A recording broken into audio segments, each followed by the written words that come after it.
Well, look who decided to show up to work today. Hi, Chesh.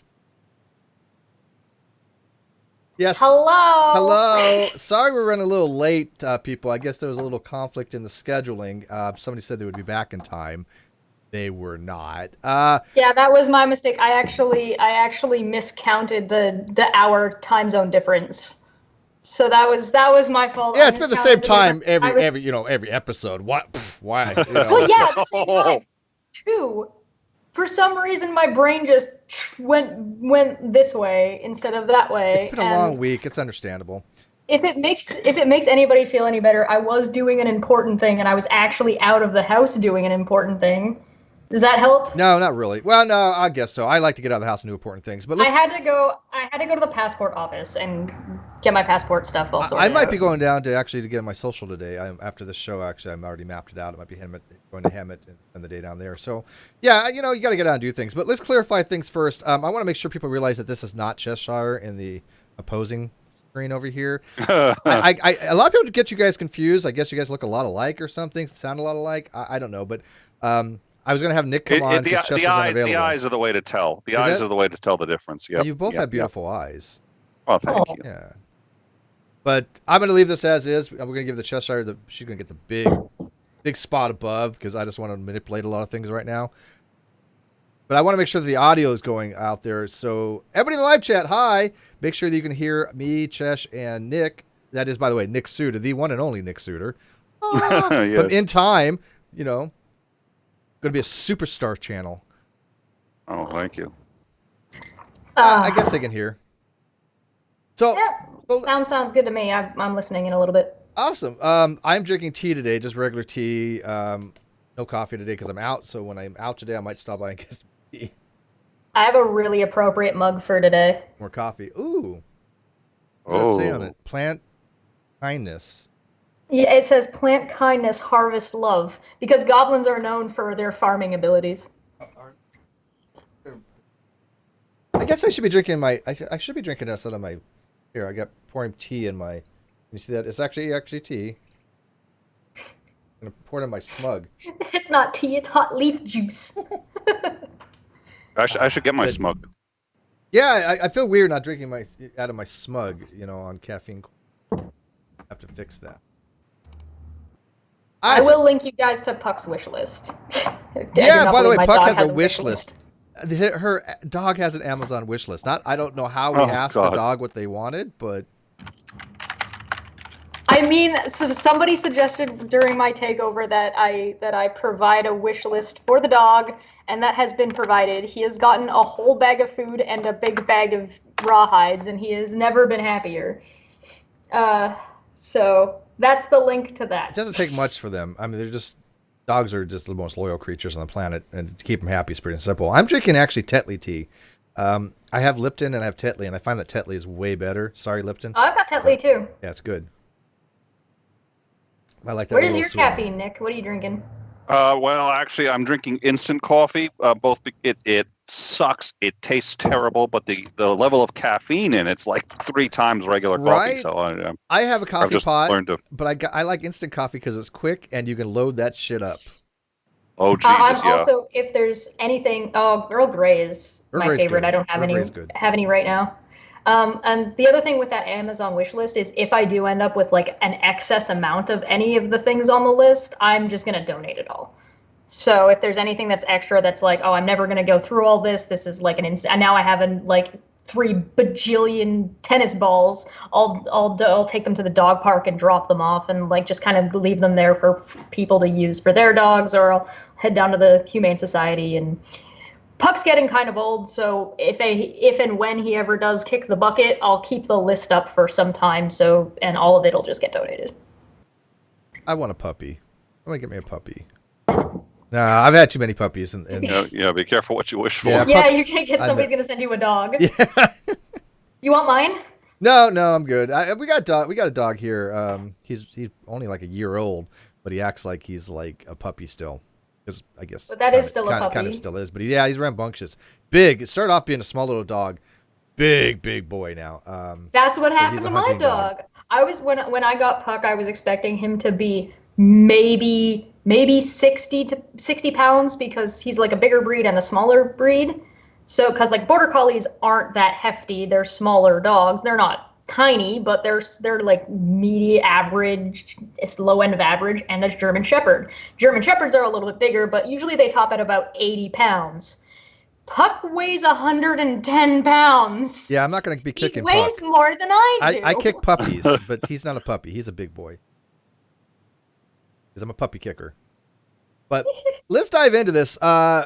We were going to have like what was like definitions things, and I Chester was running late today, so I already picked one. Hopefully, we can kind of make do on it. But I thought we would like do gaslighting today. How does that sound, Chesh?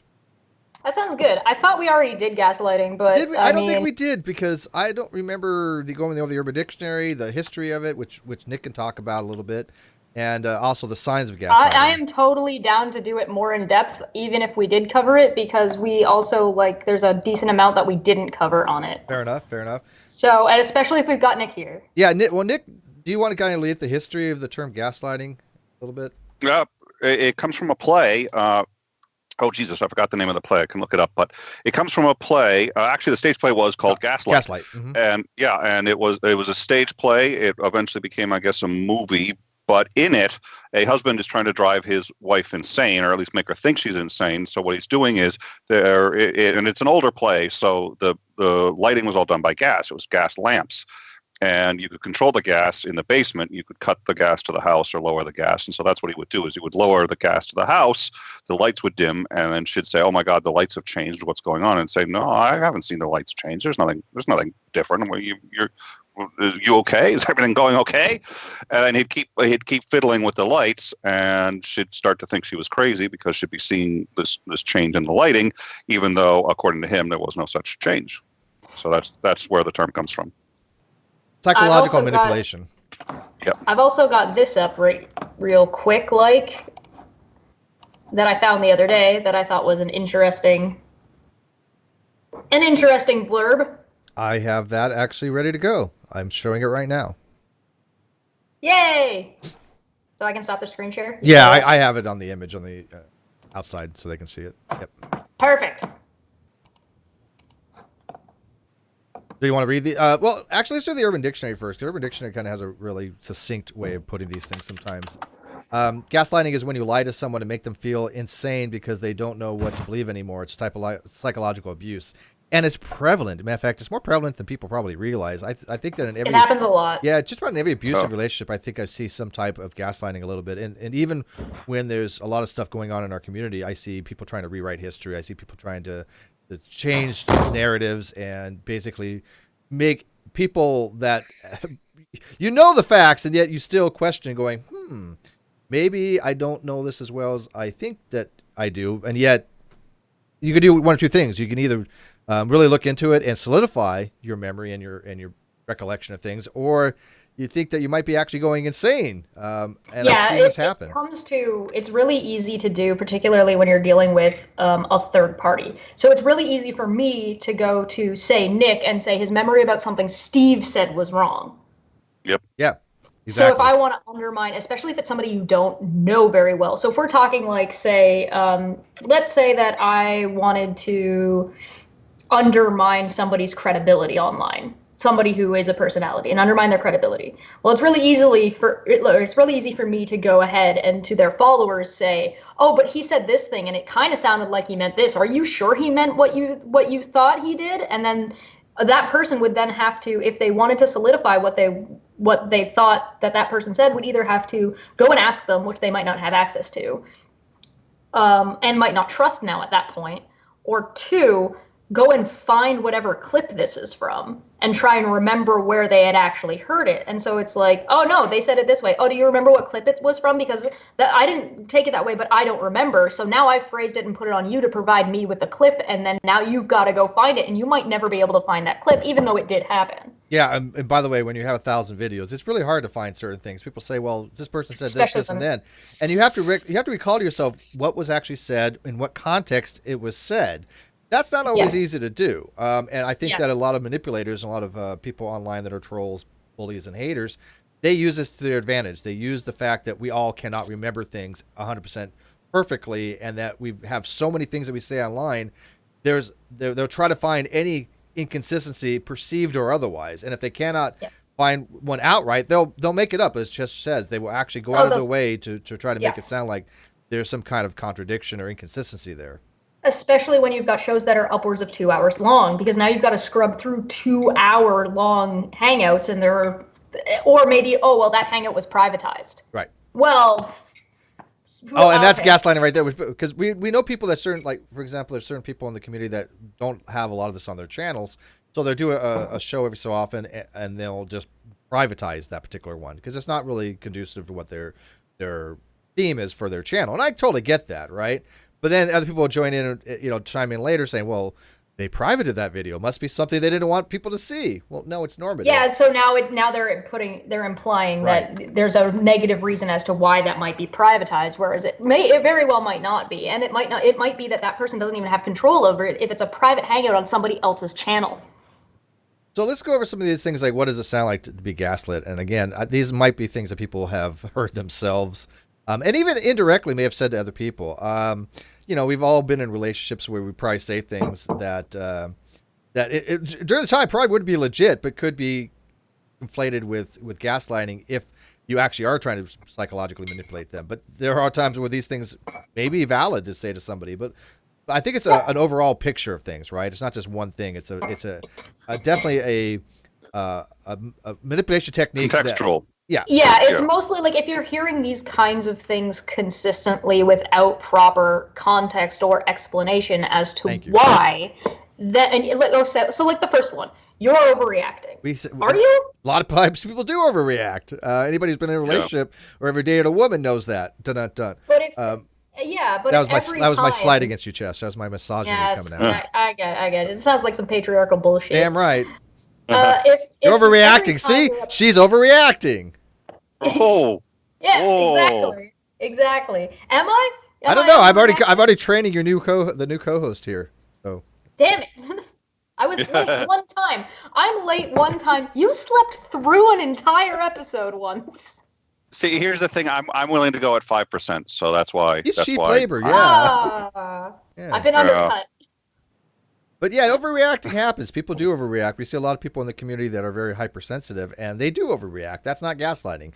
That is the fact that they are taking something very small and trivial and blowing it way out of proportion for whatever reason. The best way to stop this one from happening to you when you aren't overreacting, to be able to tell if you were or you weren't overreacting, come back a couple hours later, once you've chilled out, or a day later, if that's how much it takes, and reevaluate yourself in the situation and say, do I think I was overreacting in this situation? And honestly look at it. And if you're not sure and you don't think you were, ask a friend.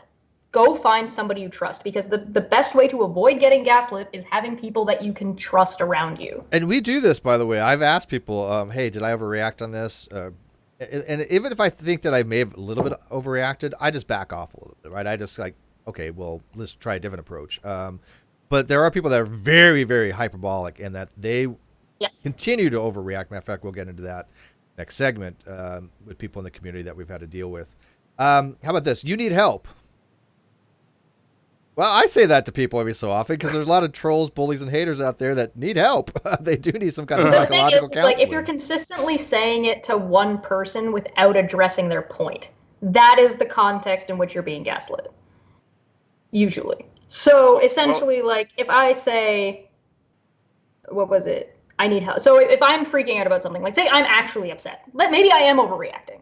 So let's say I'm really upset about something and I'm like, oh my God, Steve, you started the show without me. How could you do this? What the hell is your problem? And you respond with, you need help. No, that makes no sense. Yeah, they're not really the best response to that. You know what? You're overreacting. I think you need to get some help. You're upset over nothing.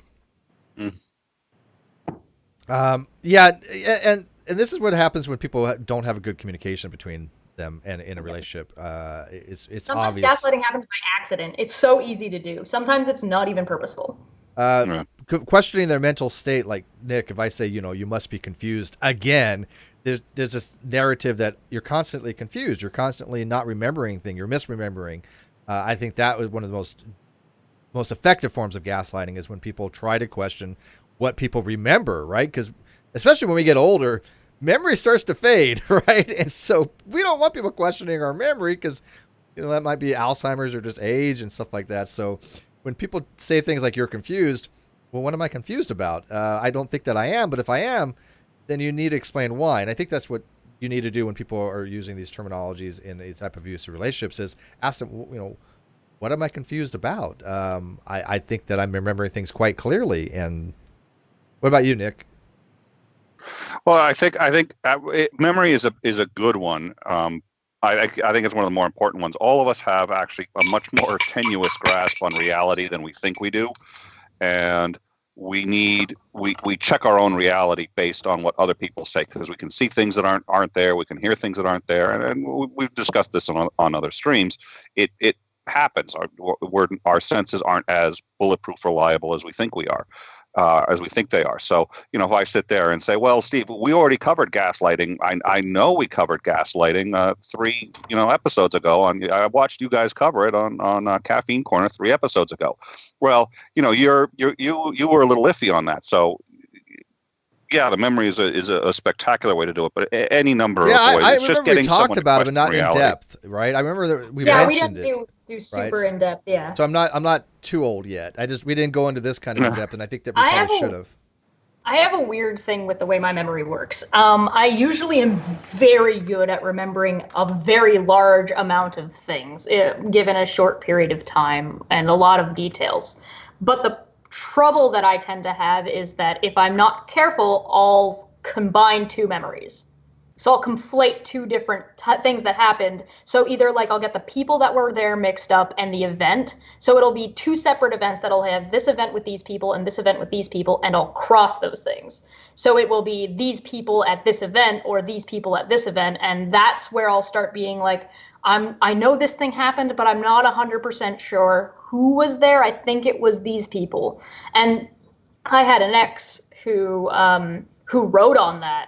And like, I thought my memory was crap by the time I was like a year or 2 into that relationship, because he was like, you're just constantly getting stuff wrong. And it's like, it's not that I was wrong. There were details that were incorrect, but the way he described it made it seem like I was absolutely like full of crap and just making stuff up. And it's like, no, I didn't make it up. It's just 2 different things that that's why you need reliable people that can help you remember certain things. I mean, we all rely on people for that. There's just too much to remember. Yeah, exactly. And that's why a lot of times they'll be like, I don't remember this in that hangout. Do you guys, I haven't asked. Do somebody remember this? Does somebody have a copy of the hangout or the timestamp? It's hard when you've been on 6-7 years and have 1,000 videos that you're going to remember every single one, what you said. No, the point is just trying to be consistent as far as, your beliefs and things of that nature. I've been very consistent in 7 years. Many modifications, but when you've changed your mind on something, like there's nothing wrong with changing your Sure. mind. The problem is when somebody goes and grabs a clip from 8 years ago and is like, "Oh no, they think this. Here's what they said," and you're Exactly. like, "No, I changed my mind on that X time ago," and they're like, "Oh, did you? You never said anything about it," and it's just like. Yeah, they gotta be up to date. Like, well, I mean, I used to call myself a apathetic, agnostic, theological and cognitive, partial theological and cognitive, and there's some reasons for that. But after, being more well read on the topic of philosophy in the last 3 some odd years, I've migrated away from that. But we're going to be having that discussion with Ozzy, I think, on Wednesday. We were supposed to have it on Sunday with Nick, and unfortunately, Ozzy wasn't feeling well, so we postponed it. Actually, Tuesday, I think we're having it. Wednesday, we have David Silverman coming on. Yeah, throw that out there real quick. David Silverman plug, I think 5 o'clock Pacific, this channel. Yay. That's going to be fun. But, yeah, so I've changed that, right? I've modified that. I no longer think theological cognitivism is the way to go, although I understand the reason for it. And there are people out there that still hold these positions, but we're going to be having a topic on it as, does it make sense to even be a theological economist or atheist? And if it does, then what exactly does it entail? Right. But back to gaslighting here. Just calm down. You're so dramatic. I never said that. That's a hard one. I never said that because, again, we all say things over a period of many, many years. And a lot of times we might actually say, well, we never said that. Then somebody finds something of us saying that, and we go, oh, okay, I remember why I said that in particular context, right? Yeah. It essentially is the difference between whether you're honestly saying that I didn't say that thing, or if you're saying that if somebody's always saying that, oh, I never said that, and questioning your memory of what they said, because again, it's in context. If you're having a discussion with somebody who said, oh, well, you said this before, and you're like, the thing is that we have a lot of conversations with a lot of people. Gaslighting pertains to doing it consistently to one person. So if you're regularly saying, oh, well, I didn't say that, or that's not actually what I said, it could be because multiple people are saying that, oh, you said this thing, and you're like, no, I didn't actually say that. Let me clarify. And you're clarifying that one thing over and over again. It might seem like you're saying, oh, well, I never said that a lot. You're not really. You're just clarifying to a lot of different people this one thing. This is why a lot of people will get confused about what harassment is. It's like if a lot of people come and ask you one question, you're not being harassed. There's just a lot of people who have this one question for you. You might feel harassed because they're all asking this question over and over and over again, but they're not really coming to harass you. They're not trying to give you a hard time. These people are honestly just coming to ask you.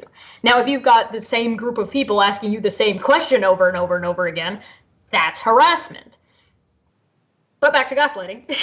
Well, yeah. Well, and the other thing about what people say is you can say the same words and they can have different meanings in different contexts. So if you say X, Y, Z, and then a year later, somebody comes up to you and says, well, you said X, Y, Z, but now they're putting it in a very different context to mean something different. You may well say, hey, no, I never said that. Well, technically, you did say that. You just didn't mean it the way it is now being employed. Yes. And so there are many times you can say, hey, I didn't say that. And technically, it's not true. It's you didn't mean it the way it's now being meant. Those are two different things. But it's your locution versus your illocution. And they are sometimes vastly different things. So, quick, define those words because we're on Caffeine Corner. Locution means actually what you're saying. So the words that I'm saying, these are my locution. My illocution is the intent of what I'm trying to say. So if I say, hey, Cheshire, do you have the time? The locution is, do you have the time? I'm asking you the question, do you have the time? Yes or no? But the illocution is, I want you to tell me what time it is. Yeah, or you could be asking if I have time for something. Like you need me for something. There's already immediately multiple contexts. Yeah. So the locution is what my intent, right? So the words may be completely different from my intent, but we have a social pact as a society that certain things we understand, right? And when I ask somebody, hey, do you have the time? I'm really not asking them, do you have the time? Yes or no? Because you just say, yeah, I have the time. Bye. I'm asking them to tell me what time it really is. That's the locutionary force. But the illocutionary force. But when you say, like, I never said that, I think God's Daughter, to put it best, he usually says things like, I don't recall saying that. And I find myself doing that as well, because you never know the context. But I know there's certain things like I would never say. Like I don't think I've ever said Nick Suter is a Nazi. And just now, right? Now I just said that. Now I just said that, right? So we're done. So now when people say, hey, Steve, you remember when you said Nick Suter is a Nazi? I'll be like, I don't remember saying that. Context is everything, right? Yeah. Thanks, I appreciate that. Now I see why the real reason I'm here. I'm here because you guys need like a target. You need somebody who'll stay in the corner that you can just I'm not going to say anything about Cheshire being a Nazi. That's just how about it's your fault? You twist things. You're so sensitive. What are you talking about? I never said that. Stop imagining things. I was just joking. All these things are similar things. Especially, I was just joking. That's a good one, actually. Because I was just joking is a huge weapon. That's a big red flag. Yeah. Yeah, because when you're confusing somebody and then you're just like, I was just joking. There are just times to be kidding. Don't be wrong. I used to be the kind of person where I didn't want a girl to know I liked her, so I would kind of use humor and being derogatory a little bit because I didn't want her to know it. I wasn't type of negging or anything like that. I just was very insecure, so I didn't want to think you didn't want them to know you were. So I may come across them, so you gaslit them. It might be gaslit to be a dick. This was like early in my teens here, right? These are, so don't judge me. But we recognize it now, though, right? We recognize maybe that wasn't the best approach. Yeah, well, there's a lot of things that people will do in around that age because now you're actually starting to interact with people and you're learning how to socialize. You're going to make mistakes. That's one of the huge differences between someone who's been homeschooled and someone who's gone to school their whole life. That's why, you tend to notice that the kids who have been homeschooled have trouble navigating social situations because they haven't experienced them. It's about practice, and you have to learn. And people forget that you have to learn how to communicate as you're growing up. So that's why it's like it gets kind of ridiculous if you've got somebody who's now in their 30s, has been a perfectly fine and acceptable person in society, and you pull a tweet from when they were 16. It's like, of course they said something stupid. It drives me nuts. I mean, we just saw this recently. With one of our friends, Lily Jean. And she has tweets going back and things like she was wrote when she was 15, as we had on our show a while back, and it's pretty vile that people are pulling up, some when I wrote things that were 15, probably wouldn't be the same thing as I think now, but it's a baseline. But they were using these things to infer all kinds of things that were just completely not true. It was demonstrably not the case, and so they're weaponizing these things that are old information. And I'm sorry, but if you have to weaponize what people say a decade ago, I'm not going to take you very seriously. Yeah. And by the way, they might have been. Let's say, for example, Nick has some very racist shit from 30 years ago. Let's say he was a complete Nazi piece of shit, white supremacist, the whole 9 yards. I know I'm picking on Nick, but I don't know what you're talking about. Steve never called Nick a Nazi. Yeah, I'm laying down the framework. This is gaslighting at its finest. No. That's not what this is. This is bait. This is bait. That's what this is. So when trolls decide to come around and say like, "Oh man, Nick, Steve was totally calling you a Nazi," Totally. and "Oh man, did you see Steve calling Nick a Nazi? Nick's such a nice guy." We're all gonna be like, "That was a trap. You fell for it." But people do change, right? So if somebody, their youth just were, in the Aryan nation or something like that, and then they realize, hey, I was wrong to do that, and they made amends. People need to take that into account, because I really do think people can change. But I'm tired of people bringing up stuff that happened years and years ago like it was just yesterday. That's just drama. My least favorite thing is the lack of consideration to culture and where someone is from in the language that they're using as part of that context, especially when you get places like Facebook, Twitter, and online, because guess what? People in the chat, not all of you are from either America or even from the West. Really? Some of you are from New Zealand. Some of you are from Europe. Some of you are from the middle of goddamn nowhere. There's probably a couple people from the moon in here. We call that Canada, by the way. In the middle of goddamn nowhere, Canada. So that's why I'm here. You can't pick on the Canadian. You get there's just no way to credibly do that. Boston ain't much better, but whatever. Is today International Throw Nick Under the Bus Day? He knew what he was getting himself into. He was trying to take Cheshire's place. He's like, Steve, let me on. Cheshire, fuck her, man. Let me take her place. Oh, see, now we've got Steve telling people that Nick wants to fuck me. There you go. No, I was telling Steve to. That was a very big difference. Oh, there you go. Yeah, this is not gonna end well. What's monetization? Oh yeah, well that's already down the drain. We've lost monetization ages ago. But anyways, I think people get the point of what gaslighting is. I do see it frequently. I think you all see it as well. But again, some of these terms might actually be appropriate in given circumstances. But it's you have to decide whether you're being gaslit or not. If you are, ask somebody else. Think that, hey, is this person? Yeah, I think Chesh was. Yeah. Go ahead, Chesh.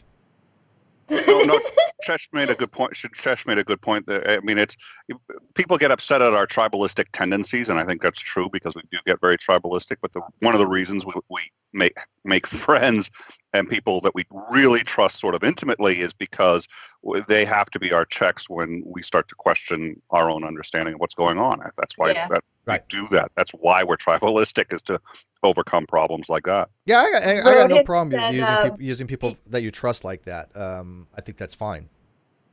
Roden said, "Be a Canadian, not a Canadian." So that wasn't a lot going on as far as too much this week. I know there was a lot going on, like a lot of stuff that's like ending. Yeah, that's kind of what I was going to touch on a little bit. I know Anti-Ordinary had some more stuff for Christiosity. I don't really know where that ended up. I know Anti-Ordinary. I think it's still. Yeah, I think it's either done or it's still going on about a different topic now.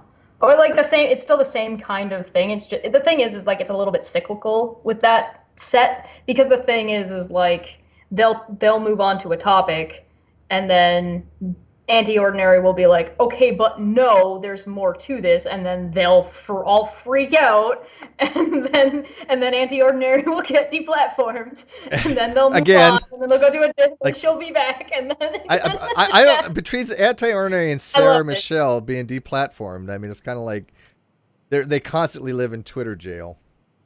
Yeah, you can set a timer. It's great. It's never more than like it's usually within a week. It's usually within a week. Well, you were in Twitter jail too for some time.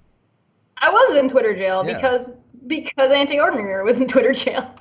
Yeah. No. So she was in Twitter jail and was like, "Hey, can you send this message?" I'm like, "Well, that's pretty inflammatory. Yeah, whatever." And then, I'll just send whatever she said. Yeah. And then you got. I just straight up copy pasted it. Let's like, listen, if you're gonna deplatform somebody, and now you're gonna deplatform me for passing off the message to them, all you're doing is making the point. Well, wait. But was it Twitter that did it automatically, or does somebody go in and flag it? No. They flagged mass it. flagged Okay. me. Somebody had to flag. They group flagged me. I actually if you go onto my Twitter and scroll down for like a day or two from when I did get it, I actually, when I came back, posted out the list, like a screenshot of the list of people saying, these are the people who flagged me, because they're all saying, oh, flag, get this person off of Twitter, da da da da da. And I'm like, there you go. If you guys want to look out for this kind of thing and you don't want this happening to other people, look out for these accounts. I have another one that I just posted today. There was like, look, here's this person admitting that they're trying to false flag Anti-Ordinary again about a whole different topic from a whole different group of people, trying to get her deplatformed because they don't like that she was saying that what one person was saying was not transphobic. Poorly worded, maybe, not transphobic. I got to tell you that uneducated, maybe, not transphobic. I'm so happy that they've outed themselves. These people that go around trying to flag people and do mass flaggings, I have them all blocked, and there's been reasons why I have them all blocked. That's one of them. And I blocked that one after I got the screenshots, sent them out, and then just. So if you're on Twitter, just go to Cheshire's account, and you can see the people that she has blocked for good reason. These people have actively gone out to try to mass flag people, to try to censor them, to try to cancel culture them, literally to silence voices. And that is one thing that I'm adamantly against. And so these people do not need to be around my circle at all. I have nothing to do. Yeah. Me and Demi were Twitter cellmates. It was hot. Boy, that could make a video on that. Pornhub. Wow. Links on Pornhub. What I'm doing is, what I can do is, if you guys decide you want to DM me and find out like who these people are that are mass doing flags, I'm putting together a document, and essentially what will essentially be, I don't like it, but because people have been asking me for it, I'm essentially going to be making my block list public. Now, I don't even block some of these people because I don't have a problem with people blocking people, but at this point, there are some people that just need to be removed because they're just trying to take over conversations. Yeah. And it's like, we need to stop this, and the only way to stop them is to block them, because that means they can't comment on the thread. Yeah, contact her for the list. I don't make lists because it's like it's a Jewish thing. So I avoid the way that looks. Yeah, unfortunately, yeah, and essentially it's going to be a list, and it'll have subcategories. So essentially, you don't have to, and it's just a recommended.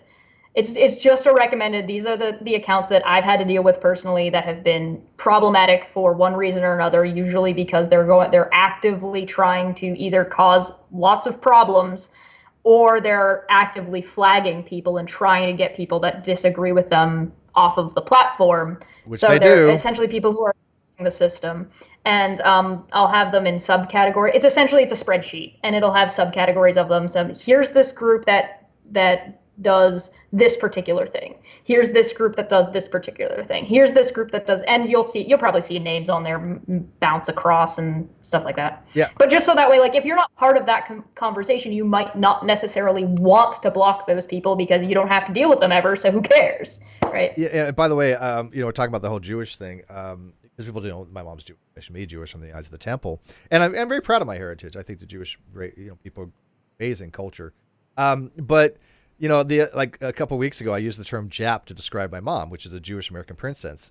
There is somebody still triggered by that, even though it is not a pejorative. My mom self-describes as a Jap. Lily Jean's mom, Laura, describes herself as a Jap. These are not pejorative terms in the community, even though you have some anti-defamation league using these terms are pejorative. No, it's how you use them, right? These again, context. There's nothing pejorative about Jap in the Jewish community, when you're talking about like your mother, my mother not only owns that term, she loves it because it describes her perfectly. She is a Jewish American princess. My mom has never pumped gas a day in her life. She is pushing 90. She'll be 90 next month. She's up there. She's never pumped gas in a day in her life. These are things that a Jewish American princess is kind of known for. But it's not pejorative. But other people take it and run with it. Go, oh, well, this group listed as a discriminatory thing.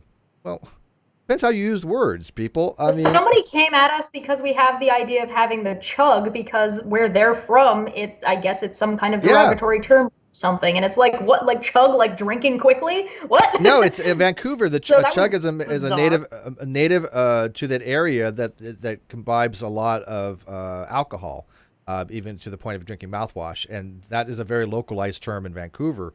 But I'm not from Vancouver, so we had the chug, the smug, and the fug, which was Reds, right? They're all ready to go. They'll probably go up after this show. Yeah, and so there's nothing derogatory. We're not using these terms in any derogatory sense. So if somebody says, well, you look at Steve using a derogatory term. No, it's not meant that way. Take things as they are given. You have to go out of your way to find insult with these things. And there's no insult intended because the chug happens to be Cheshire and smug. Yeah. God's Daughter makes a good point. He says, "Careful, the block list, the recommended block list, can quickly turn into hit lists." Yes. Well, that's what I'm saying. I don't have a list because, again, I understand McCarthyism too. I keep mostly the reason why I'm making this available. This is something that I tend to keep to myself alone. I usually don't even write it down. I keep it in my head because I see these things happen and I'm like, okay, mental note, look out for this account.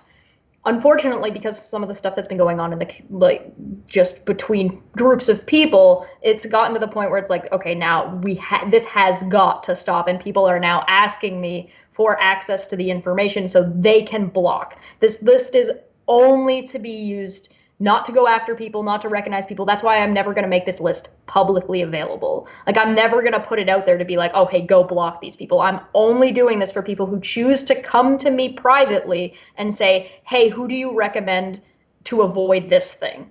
And I'll say, here's a particular thing. There you go. I have no intent because it will go public. Just FYI. I mean, you know that. Of course it will. I just want to make sure that my intentions of what it was supposed to be and what all I'm doing with it is that, and being incredibly clear. And I'm just going to have a little blurbs of information in there, so that way it'll be, even if somebody tries to snip the document and try and take it out of context, it will clearly show that this is exactly what this is. Yeah, but my only concern is if it got public, people will be randomly adding names to it, right? But it will only be viewable. But again, I have no intention. Everybody has to judge for themselves whether they want to block somebody or not. I don't go around saying you must block somebody. I have recommended that there shouldn't people be blocked with good reason. Just like I recommend positive channels. There are things I recommend, and there's people recommend being blocked. That is just because there's safety concerns to be had, especially when people are out there really trying to deplatform people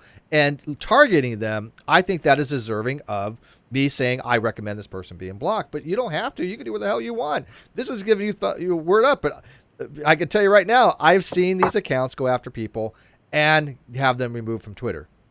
It's happening. That's the principal reason. That's the principal reason Steve keeps me around. The principal reason Steve keeps me around is because I ignore 95% of his advice. I just ignore it. And he gets screwed a lot, don't you? And then I get screwed, and then I have to come back and say, "You were right, Steve." And he's like, "Well, I was what? You were right. I was what? I'm sorry, Nick. That mic wasn't." Those are my three favorite words. You were right. That's. I think that's actually one of the things that's. I think that's one of the reasons why Steve brought me on like so long ago, when he actually first started deciding he wanted to talk to me on a more regular basis. Because I had asked you questions and we started talking privately. But then at one point, something was going on, and I was just like, I just sent him a message that says, Steve, you're right. I don't know what they're going on about, but you're absolutely correct about this. And he was just like, I love her. Yeah, that's it. That's all you got to do to ingratiate yourself. Tell me I'm right, and I'll love you forever, right? People watch, and people are like, God, look at Steve. He's such a narcissist. He's so ego-driven. I tell you, he's right to love you forever. Yeah. Well, if that was the case, then what the hell am I hanging out with Sweet for? She's like, Steve, you're wrong about this. You're wrong about that. Let me explain this to you. No, I'm just kidding. But at least when she disagrees, we actually communicate and go, oh. And she's She might have super a good point at here. telling people that they're wrong. Oh yeah, I do not want to be on her bad side. She has a way with words that is pretty impressive when she wants to get her point across. So yeah.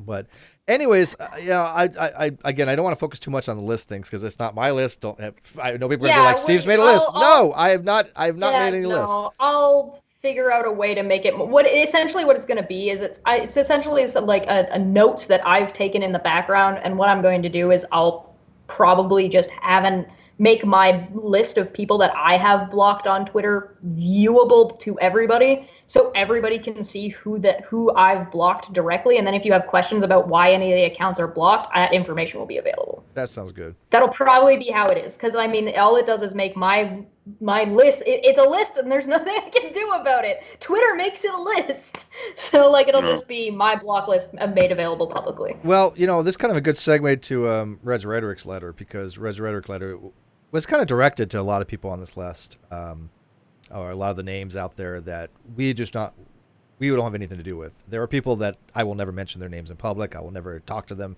ever in any hangout. It's just the way it is. And so I think Reds had written a little blurb that I think was pretty impactful, pretty emotional, and that I agree with Reds wholeheartedly. I've always stood by Reds. He's my boy, and I will do what it takes to help him in any way, shape, or form, regardless of the detractors out there. Even if it's detrimental to my channel, I'm going to stand by him through thick or thin when I think he's right, which he is 90% of the time, 99% of the time even. And so this letter that he had, just that I'll show and you can pull up on your end. Okay. Kind of is my position as well about putting things in the past. I had a wonderful vacation, and I didn't think about any of this shit, to be honest with you. It was 2 days of bliss. I was actually happy for a change, and I've been happy ever since. And I've liked it, to be honest with you.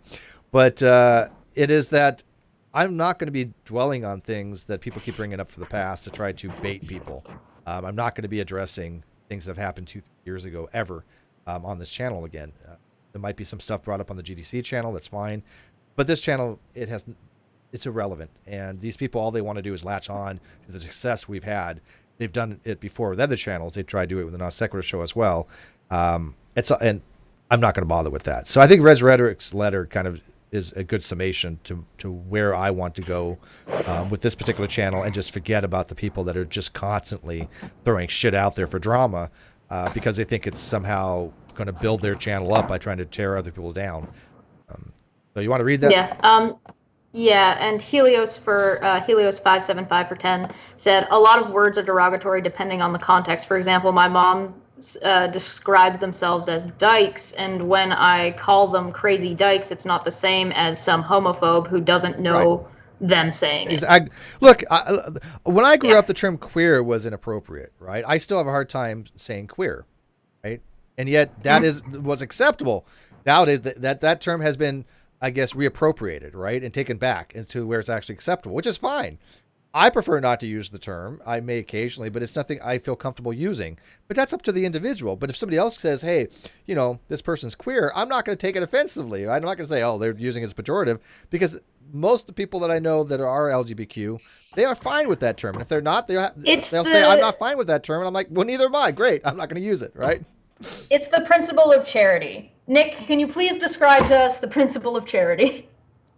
Principle of charity is in general applying the maximal positive view on whatever somebody has said. So as we were talking about locution and illocution, any set of words can have multiple meanings and be viewed in multiple contexts. The principle of charity means applying the most maximal benefit, most maximal interpretation of the illocution of the words that are being said.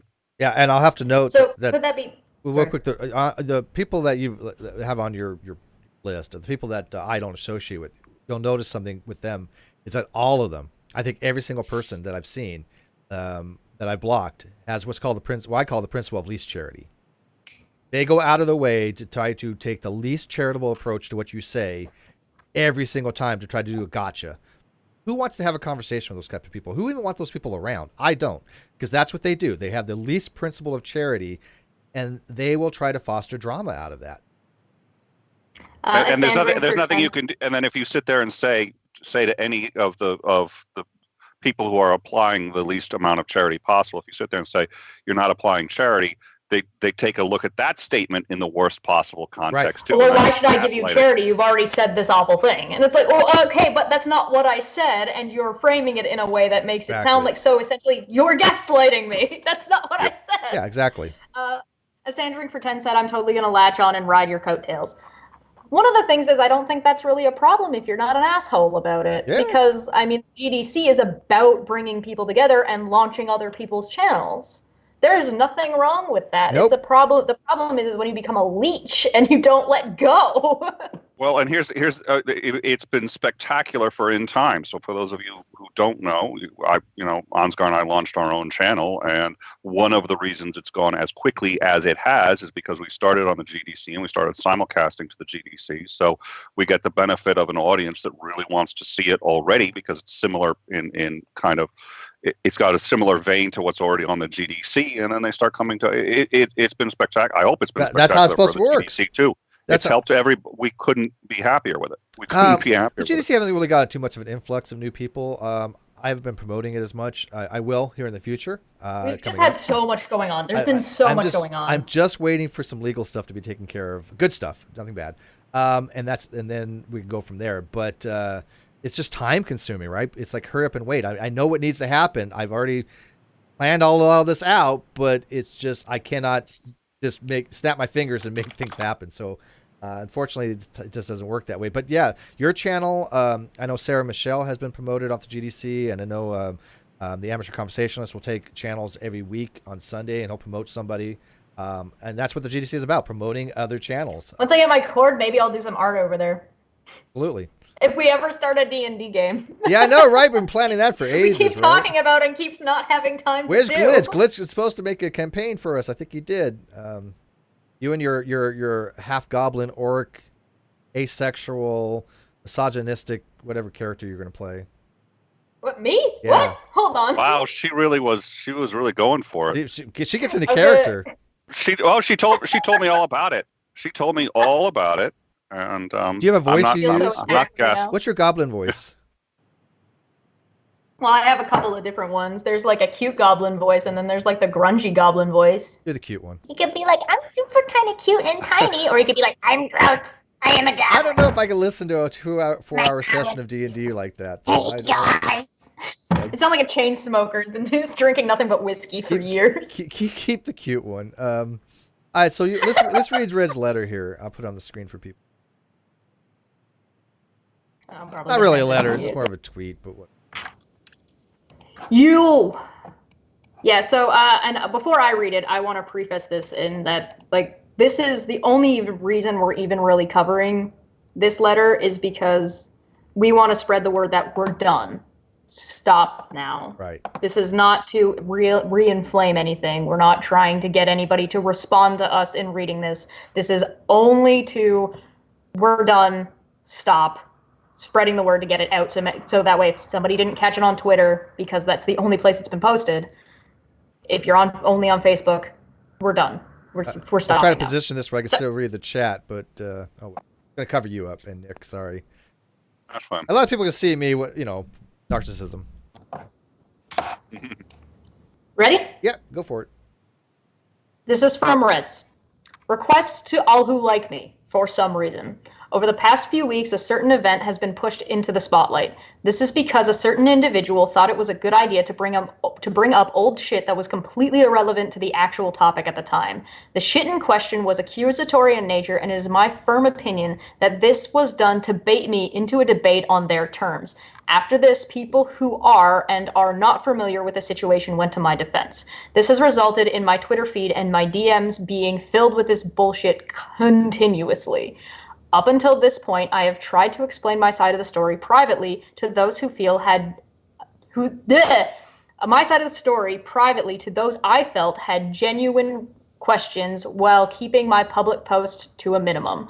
But now we're at the point where blogs are being posted and videos are being made on the subject. I maintain that the blogs and videos were made with good intentions in the hopes they might clear up some shit. While I thank the people involved for the opportunity to have my voice heard, this only adds fuel to the fire.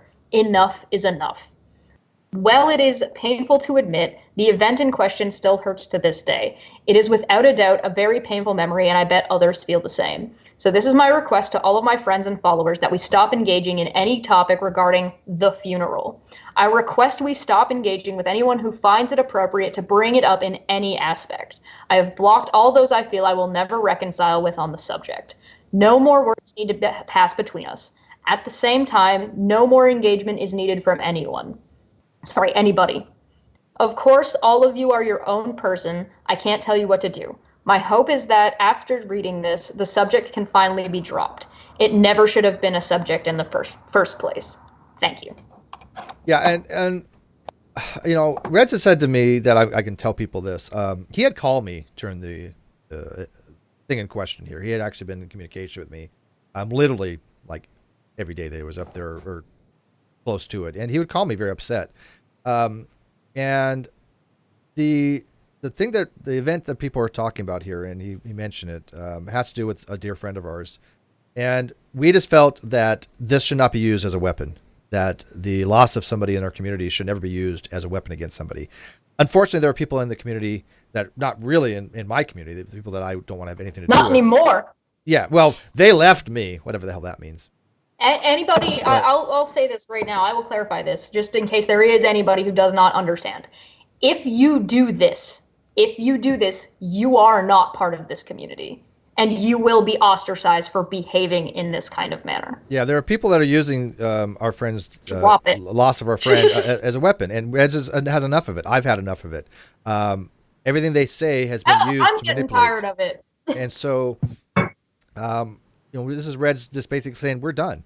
If you mention it, you're done. I will block anybody that starts using this as a weapon.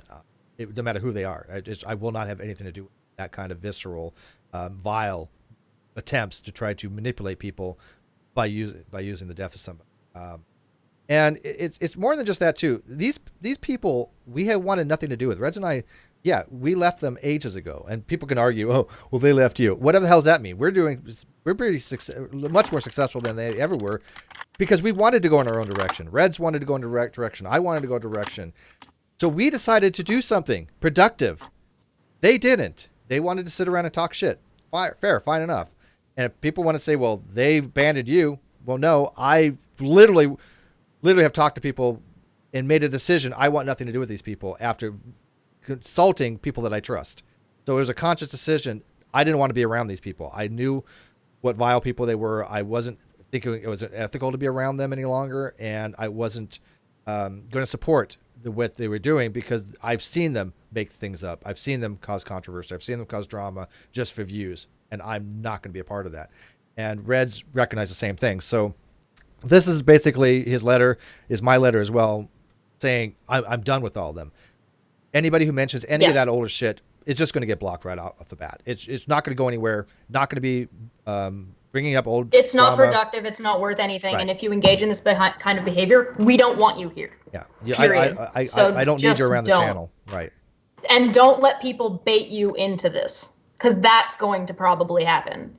So if somebody is trying to come at you or you see it existing, don't engage with it. I would recommend just blocking and moving on, because you don't want to. Nobody wants to deal with those kind of people. Yeah, I mean, we've talked about it so much in the last couple of years that anything that needs to be said has already been said. Any complaint or any kind of legitimate criticism they may or may not have has long since been resolved, in my opinion, and talked about. There's nothing else I can say about it. I'm convinced without any doubt that all they're trying to do is smear people, and all they're trying to do is cause drama. So any point that they may have had 3 years ago is moot at this point. I've already addressed it all. I'm not going to be doing it again. They're in my rearview mirror, and I like them to stay that way. And if other people want to deal with them, that's fine. But don't tag me into the threads, and I will be muting those threads, and I will be blocking people. We currently have those threads. We currently have a tentative truce, essentially, on this subject. These people are going to stay in their lane. We're going to stay in our lane. Don't engage with this at all. And if you see somebody trying to bait you into it, don't. Yeah. Just don't. It's not worth it. We don't want to cross the streams here. They want to play in a cat box or in a sandbox full of cat shit. Go play there. Go. It's fine. Go. But don't bring cat shit over here. Yeah. That's the way I'm going to be from now on as well. I know a lot of the stuff we're going to be taking to the other channel. This channel is, again, we're going to be promoting a lot more science, philosophy. Give us time, though. We're going to be doing philosophy tomorrow, hopefully. In time. Wink. Yeah, give us in time. Name drop. But Nick and I will be having, hopefully tomorrow with Ozzy, if he's feeling better. We're doing that, which I want to be doing Ask a Philosopher once a week. And I've got Dave Silverman on Wednesday. We are doing stuff. I mean, that's going to be awesome.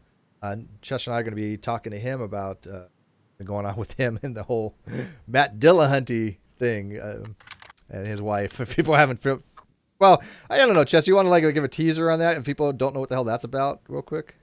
Okay, so this is we're dropping the name, right? You dropped the name already? Yeah. Okay, cool. So yeah, we got David Silverman coming on, and he used to be the director of AA. Yeah. Well, that's correct. American Atheist, not Alcoholics Anonymous. Yeah, I just want to make sure I had the correct initial. It's American Atheist. He used to be the director, and seems to be the case that he was fired without due process due to a little bit of Me Too shenanigans. Appear to be false allegations. There is some litigation still out on that, correct? Yeah. Oh, yeah. There's a lot of stuff still out there. It's convoluted, to say the least. But yes. But talking to Dave, I was on Drunken Peasants with Dave, and it went over really well. He actually had a really good time, and he was more than happy to come on this channel. He said, she said that's been going on. Take it or leave it, I guess. I think Dave's story is pretty coherent, though. I think that there's stuff there that he has to get out that people should listen to.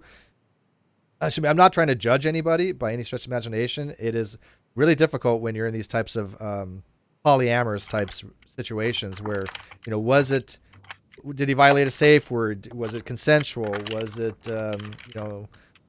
BDSM? It's a lot of things that go into these things. But talking to Dave, I got to tell you, he's pretty consistent. Well, the thing is that we want to promote, even if, let's say worst case scenario. Worst case scenario, he did do it. Worst case scenario, all of the allegations against him are true. First off, we don't know that is the case currently. And second of all, whatever happened to hearing both sides and innocent until proven guilty. Right. We can't make any judgments unless we hear what he has to say. And again, just because even if he did do all of these awful things, that doesn't make him not human and doesn't mean that he doesn't have something valuable to say about the situation. There's a lot about this that even if he is correct, even if he did do anything that was against him, there's still a psychology there. There's still a story there. There's still his experience in dealing with this, even if he did do it. And I think there's value in that, and value in understanding what went down, what happened, and what could we do to avoid this or to make this process easier for everyone involved, victims of both sides. Yeah, and I don't like the fact that there was a cancel culture call out for him. And by the way, I've never been a big fan of David.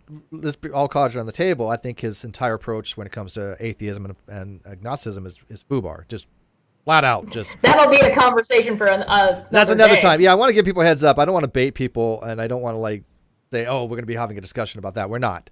I've already told Dave that can wait. This is what he wants to talk about, and so I'm not going to be bringing up any of that stuff to him. I won't do that. But maybe, in the future he might be willing to have that discussion. But right now, I don't think it's important to him, and I understand why. I think that he's changing a lot of his views. I think he's having to have major overhaul in how he approaches things. And maybe he might come to the realization on his own that his approach, the whole atheism agnostic thing, was flawed from the get-go, where he doesn't need me to kind of point it out to him, because he's read my stuff. He knows my position. But, we have a pretty decent rapport with each other because he's never treated me like an asshole. He's never treated me like someone that doesn't know what they're talking about. He doesn't treat me with disrespect. Therefore, I have extended him the same courtesy. Other people in the atheist community have not been like that. They will degrade me or try to degrade me to the point of, oh, well, Steve doesn't know what he's talking about this stuff. And yet when I provide all the citations and I provide the experts and I provide the logic, they kind of just get closed off and say, well, no, I can't hear you. We'll see how that happens. It actually might be interesting. Yeah, it might be interesting to see if this experience has changed his outlook on his debating style. Yeah, maybe he's more willing to listen to criticism and other positions that can show he's demonstrably incorrect. But that's later down the line. But I think he's recognizing now that the people that he associated with weren't as supportive as he would have liked them to have been, right? And I've said for the longest time, people in the atheist communities seem to eat their own relatively quickly, except when it comes to like stealing money. I was actually talking to somebody who was living in Austin not too long ago. Sexual conversions or something like that, they do go. Sorry, I was just gonna say real quick. The whole trans thing with Stephen Woodward, all that they'll eat each other alone on the SAW stuff. Just eat each other. Well, I've heard that. I was talking to somebody who was up until recently living in Austin, and I was just talking to him last night, and he was saying that there's it's gotten really, the community in Austin, all of Austin, has gotten really toxic in that regard, really bad. But I've been saying that for how long? I mean, Steve, you never said that. People could go back. I mean, look, I got one of my mods, Gob Barrett, in the live chat. He and I used to have visceral conversations about this back on G+. He actually emailed Matt Dillahunty a couple times, and we've long since wrapped all that up. But I have been saying that there's been schisms in that community for quite some time, and I think a lot of it was because of toxic social justice stuff. What do you mean it was because of Steve? It was. If you hadn't been calling in to Atheist Experience or anything like that, everything would have been fine. Which I never did. I've never called them. It was just because all this stuff happened with David Silverman because you said Matt Dillahunty was wrong about something. How dare you? She's got it. Chesh got it. That's the causal chain, yeah. And I got nothing against Matt. I really don't. I just think that SJWs only exist because of Steve. Steve, if you got nothing against Matt, then why'd you do this? Why'd you? Yeah. I don't know. Yeah. I don't know. It's like if I say Matt did something wrong or Arn says something wrong, people Steve, you need to get some help. You're gaslighting them. So you're saying they did something wrong. You just admitted it, Steve. They're misremembering. like my arguments. They misremember my arguments because they completely get them wrong. So. Oh, so do you, just out of curiosity, Steve, do you regularly blame other people for your own mistakes? I frequently do because most of the time they're wrong. That's a good plan. Yeah, that's my strategy. That's it. Right. I never admit the fault. I wasn't the one late today. It's totally Steve's fault. No, I'm happy to admit when I screw up, and that's why on the Non Sequitur show I'd actually stop the conversation and say, "Wait a minute, I messed up. Let me correct that." I didn't want bad information to be out there. I do have a question for Nick. Would you say that when you're giving the principle of charity, would you say that is tied into steelmanning someone's argument? Yes, absolutely. That's, in fact, the central sort of premise of steel manning somebody's argument, and I've seen people use that interchangeably. They're not actually interchangeable, but it's close enough, and in many contexts, it is interchangeable. If you steel man somebody's argument, you are applying the principle of charity. Yeah, I think they're intricately related. I think there's a slight distinctions, but for all practical purposes, if you're giving somebody principle of charity, you're at least giving them the benefit of the doubt. You're giving them some consideration of their context. You don't necessarily have to steel man them, but if you are steel manning them, then clearly I think you're taking their argument in the best, most favorable light, which is the pinnacle of the principle of charity there. Yep. Yeah. I would agree. And by the way, I think that's great if you could dismantle an argument by steel manning somebody. How much more effective is that? I abide by that, and I know Nick abides by that quite frequently. And I know a lot of debaters that are out there that will look at somebody's argument and help them out. I remember my friend Dave S., who's a philosopher, he took somebody's argument, from empiricism, if you guys remember him, he took his argument and said, "You know what? This argument's really bad, dude. Let me reword it for you." And he reworded it in a very, very good way, even though it still had issues because his argument was bad. Help me to help you. But it was at least a better way of wording it. And of course, somebody who doesn't have principle charity, who Rocket Ronnie didn't at the time, True Empiricism, he actually was arguing now, oh, well, you took my argument and you just changed it to help you out. And it's just like, dude, do you understand? There was no advantage for him to do that. This is the opposite of what you're saying. Except that, if you could disprove the best possible light of your argument, then you're kind of disproven. But to take your argument and to make it better, there's nothing wrong with that. That's not that would be the pinnacle of principle of charity. And if you truly believe you're correct, there's absolutely nothing wrong with you doing that. In fact, you should be able to do it without fear of being proven wrong if you really think you're correct and if you think you can defend the argument. So it's a good idea in general. I'm still stuck in the position where I haven't gotten to debate anybody. Everybody who's called me out for a debate or anybody I've called out for a debate has ran away from me. Damn it. What would you want to have? 10 people that are bitch made from me, and I haven't even gotten to debate anyone yet. Okay. We're putting all that bullshit behind us with the whole rape apologist and the whole narrative. Oh, yeah, no. So all that's behind. So what would if somebody was to debate you on something, what would it be? Ooh. That's a good question. What would be what do I know about? Anime versus hentai versus Is it pronounced manga or manga? Munga.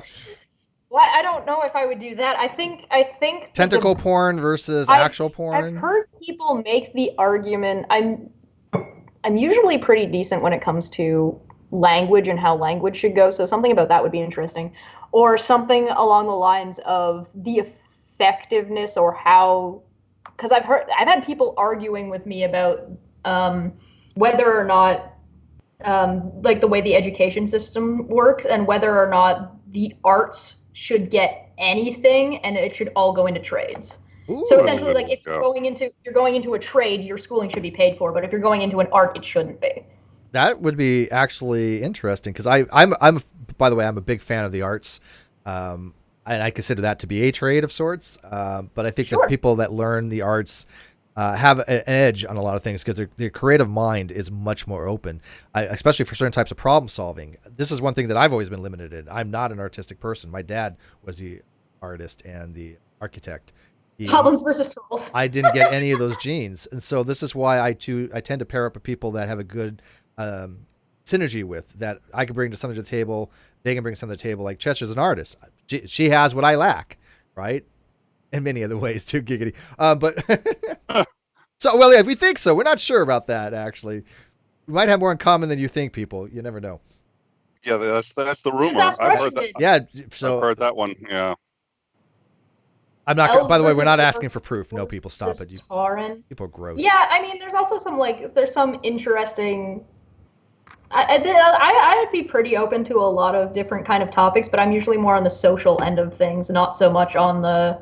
So, like, don't debate me on if. You know what I would love for somebody to do? I would love for a flat earther to come and debate me and try to convince me that the moon is not made of cheese. So I'm taking the position that the moon is made of cheese.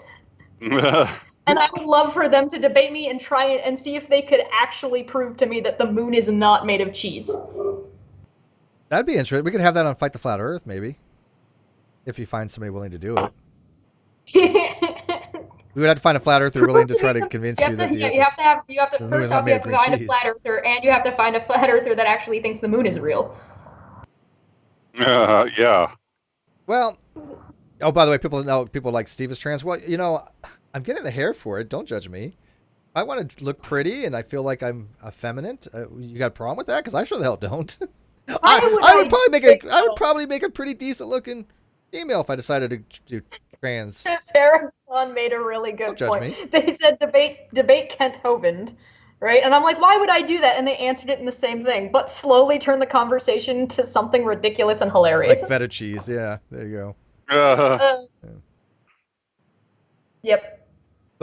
Yep. But anyways, I don't know. I don't think I would debate Kent Hovind because his too much shtick. What? Who cares? Yeah, it's all rhetoric. I don't care about you. I don't there's nothing to debate Kent Hovind about anymore. I mean, we'll find something for you on Modern Day Debate or whatever. Anthony Riley would take me up on the cheese debate. I am a beautiful, strong woman. Damn it! Yay! And I'm a lesbian too. I don't know. Yo, if anybody wants to debate me on something, hit Steve up on Yeah, Twitter. we'll figure something out. Like I said, I think figure it I out. think you need to get divergenized in that department. You know, you're part of the great debate community. You haven't done debate. I'm not saying that's required, she needs to do a debate.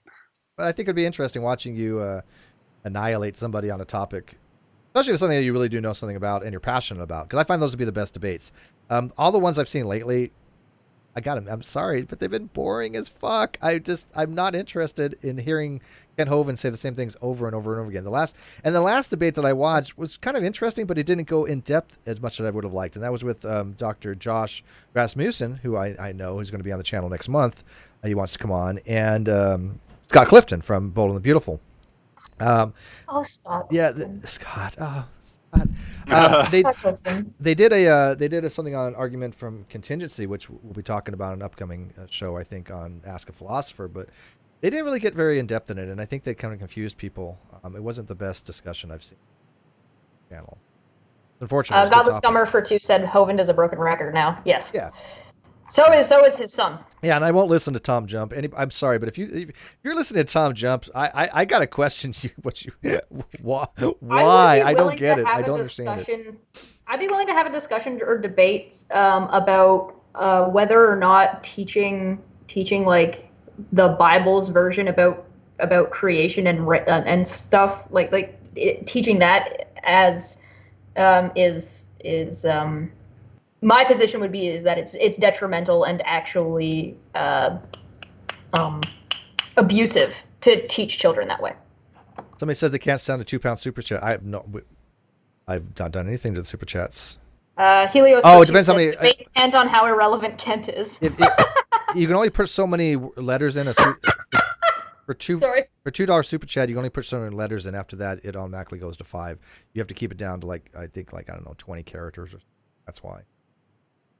Somebody said Cheshire versus Kyle on show contribution percentage. Oh Jesus, that's a good one. Have one on ethical considerations. I would pay for that. Yeah, I would super chat the shit out of that one. Doing that, we have to do it pay per view. It's going to have to be on Pornhub because there's definitely going to be some damage that's going to be done to somebody's asshole. Oh, I think there's going to be a lot of that coming up. Like I said, I'm just waiting for certain things to come to fruition.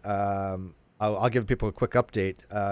The judge has in front of him the order to sign Non Sequitur Show channel back to me, including all financial records to me. If that doesn't get complied, there can be what's called civil penalties involved, which is contempt of court, basically.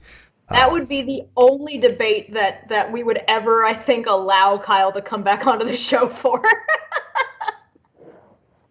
This debate where $60,000+ went, Kyle. And then we'll tell him that he can have 5% of the revenue from the stream after. Hey, I'm willing to debate, and I even put it out there. I was willing to debate somebody who wanted to defend Jimmy, right? Because Jimmy, I think, was complicit, and I think that he was actively involved in covering this shit up. And so I said, if you want to defend Jimmy, I'll debate you somebody on Modern Day Debate. Now the time has passed for that kind of thing because hopefully I'll be getting Non Sequitur Show back. And I'll be having my own discussions about that on that channel. So I'm not going to be versus that kind of that offer is no longer available. It's been rescinded. Yeah. But unless that's Jimmy wants to, I'll take Jimmy on personally. Oh dear, but I don't want to take on anybody who's presenting him. Chesh versus Kyle Food Wars. Okay, listen. I'm kind of slowly already starting to do that, if you guys didn't notice, because I took over Steve's channel and did a cooking episode. It went over pretty big, too. It was watched. Thanks. I'm already ahead of the game, for one. So every time, I shit you not, if I have the capabilities of doing it at the time wherever I'm living and that I have access to the stuff that I need to do it, if he actually puts out an episode of cooking, I will match it. I will match it in some way, either with what he's made, or some kind of counter to whatever he's made. I'll do it every time, every single time. I will do and I want to eat it. How do I eat it? I want to try your cooking. That's what I'm about the passport for, guys. I have a feeling. There's a very, very good chance that we'll meet up at the beginning of next year. Oh yeah, I gotta meet up. Okay, so here's what. Oh my God, I'll cook for an uncon. So you can cook for us. Yeah. Oh, absolutely. is NunCon actually going to happen? Well, it's something along the lines. It's a variation. Yeah, we're We'll find we're something. planning on something, but I want to meet up with Chesh and Reds and Tweet and you and a few other people. So we're gonna figure out. I'm gonna make the Nice. rounds at the beginning of the year. My vacation was so good that that we were planning on a second vacation during it. Yeah. So So I wanna yeah, include well, okay. Chesh. So what I'll do is like I've got to go cook for Steve. I gotta go cook for Nick. I've got to go to the Drunken Peasants and make them poutine in Seattle. I want So God, do I want some real poutine? I've never tried it. you know what we need to do is we got to do a massive fundraiser and buy me like a chip truck. And I'll just drive across the country and just be like, here, I'm here to make your food. Oh, That's it, man. Do cross-country poutine, man. Godless for 2 says Chesh taking over is just a natural progression. We're gonna call it poutine with poontang. Yeah, he's trying to eat at restaurants and not even cook. So when he goes to a lovely bistro, go get a teen burger at A&W. I like A&W's burgers too. I like the root beer. I do too. I good idea. I like A&W. I like Dairy Queen. I like Fuddruckers. I like Fat Burger. I like all that shit, man. I can make sense. Can you do NunCon in Canada? I don't think America will let me in. That might be a thing that we'll have to do. We might have to do one in America and one in Canada, and then if the shows get big enough and we have enough funding, then we'll go like overseas and go do one over there. Yeah, I'm gonna go get my social probably after the show, and I need to get a passport and real ID so I can fly next. Well, I won't need it for another October, but I want to get my real ID. It's called.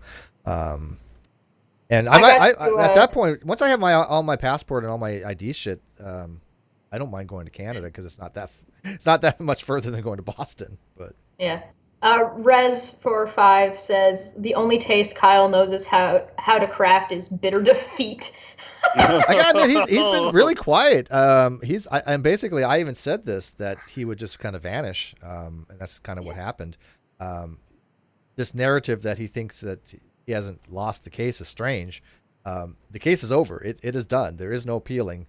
Has an injunction against him filing anything. He can't file anything until after we request that he send us the financials, and he needs to respond with the financials. If not, then we can go after contempt. God's auditor said we should do NunCon on the border, so we'd probably have to do it in Niagara Falls. Oh, it's not a bad idea. That's a good idea. That's a really good idea. Yeah, besides, I want to go to Canada anyway. Yeah, we could do 2 to 3 days, and then we do 1 day on the American side of the border and another day on the Canadian side. How far Boston to Ontario is it?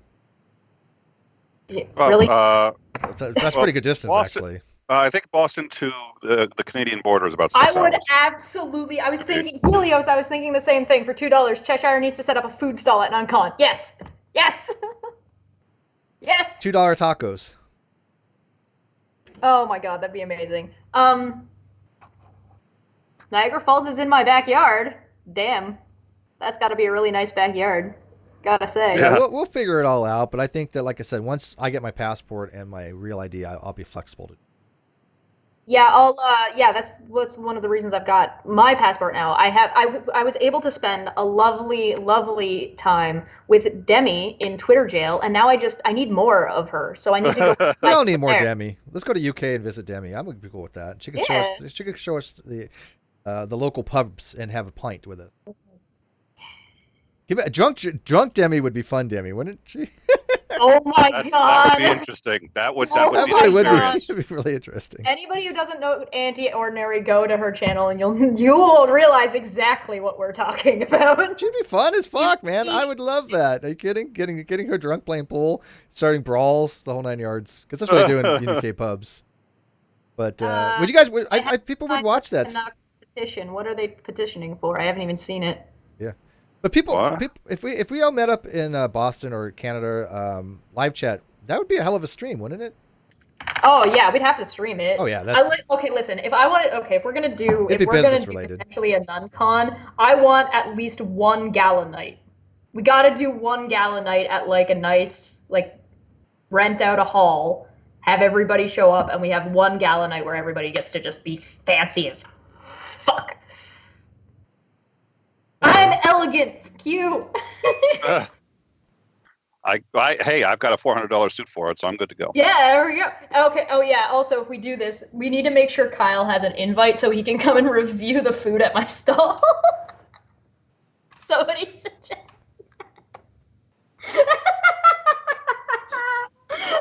If he showed up, Don't ever piss off Chesh. I'm just saying, don't ever piss off Chesh. Yeah, I'm feeling we'll have like two, one on the East Coast, one on the West Coast over a period of a year. Because getting to LA is not that bad for me. So people fly on this side. We donate 95% of the funds from my food stall to Kyle. So he can pay me back? Yeah. The $30,000 that he owes me. That people from day one were like, "Well, we agree that he owes Steve the money." Well, no shit. That's really going on a limb there, people.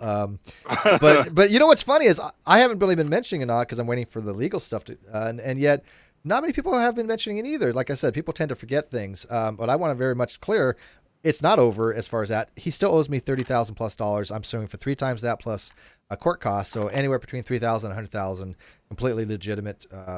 We've already got the statutes that show why we're suing for what we're suing for. Even if he doesn't provide the financials, we'll just come up with a number, and then either he can argue it and show the financials as to why, or he'll have to default on it. 95% of the invisible dollars that he needs to pay for his invisible lawyer. But Nick, have you noticed people aren't asking about the money, right? It's just conveniently like because I haven't talked about it. Nobody else has been like. Everybody's dropped just about everything. Right. I mean, I knew they would. Yeah. Well, and I you know what? I think it's good that you're out of the limelight on it for a little while, but it's going to come back. It's going to come back as soon as. I agree with that. I think it's fine to take a break from it, but I want people to know I haven't forgot about it yet. It will be on the forefront of the Non Sequitur Show channel once we get it back and other things. Yeah. Well, and. All right, then. Anyways. Moving on. We gotta have an elegant gala night, but everybody has to wear rollerblades or roller skates.